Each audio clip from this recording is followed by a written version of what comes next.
Un altre cas d'utilitats aplicades a la docència en el Google Plus poden ser les fotos. Tenim ací a l'esquerra un apartat per afegir fotos i les podem classificar en àlbums. Quin tipus de fotos podem penjar? Doncs depèn de cada especialitat, però per exemple hi ha especialitats com química o per exemple biologia, en què per exemple en biologia podem penjar fotos de cèl·lules, fins i tot capturades pel mateix professor o trobades en internet sempre que tinguin els drets, etc. Això ens permet tindre-les totes acumulades en un sol àlbum o en diversos àlbums i mantindre-les al llarg dels anys. Vegeu com es fa. Afegim fotos, ve sempre per defecte la data en què pengem la foto, podem optar per canviar-li el nom, en aquest cas serà curs d'eines Google, i el que fem és seleccionar les fotos de l'ordinador. Venim a les fotos i fixeu-vos que senzill que és. Agafem totes les fotos, les seleccionem totes les que volem i les obrim. I automàticament el programa comença a penjar-les i esperem una estoneta, però no tallarem el vídeo perquè vegeu que és molt ràpid i que la pujada és de 3 en 3. Per tant, és bastant ràpid, més que el Facebook en aquest cas. Esperem, es carreguen totes i el pas que ens donarà a continuació és crear un àlbum.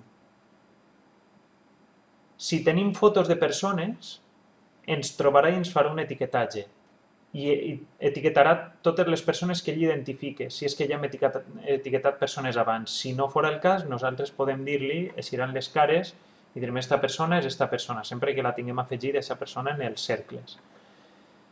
Fixeu-vos que ara compartim l'àlbum. Com el compartim? Doncs afegim un comentari i així teniu les fotos que necessiteu per a les pràctiques.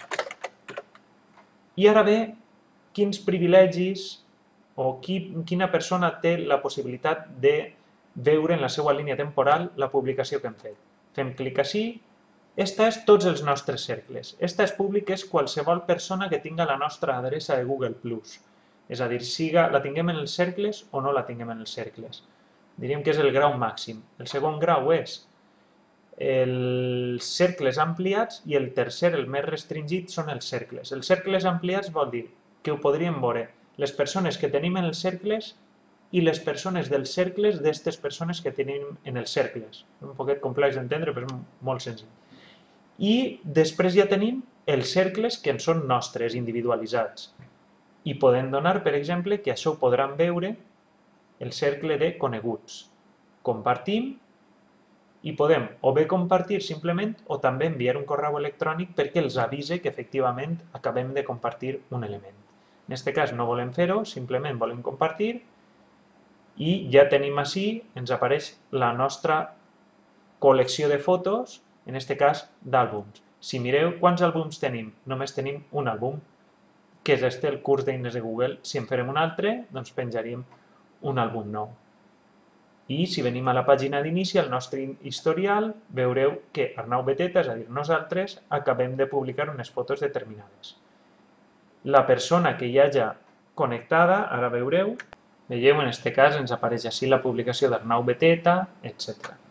Recordeu sempre, de totes maneres, que el nostre concepte del Facebook, que és el que més habitualment hem treballat, és diferent del concepte que té o que hem de tindre a l'hora de treballar amb Google+. Per què? Perquè nosaltres així és una relació d'amistat asimètrica, és a dir, nosaltres podem seguir algú, però pel fet de seguir-lo, ell no ens ha de seguir a nosaltres. Ens haurà d'acceptar també o voler seguir-nos també, si vol saber de les nostres publicacions. En el cas de Facebook, si tu acceptes una amistat, automàticament les dues amistats queden unides i l'un pot veure les coses de l'altre. En canvi, en esta tu pots seguir algú i aquest algú no seguir-te a tu. Per exemple, este senyor, Richard Byrne, deu tindre 13 o 14.000 seguidors, però ell no segueix tanta gent, ell potser només en segueix 1.000. Per tant, és una relació asimètrica.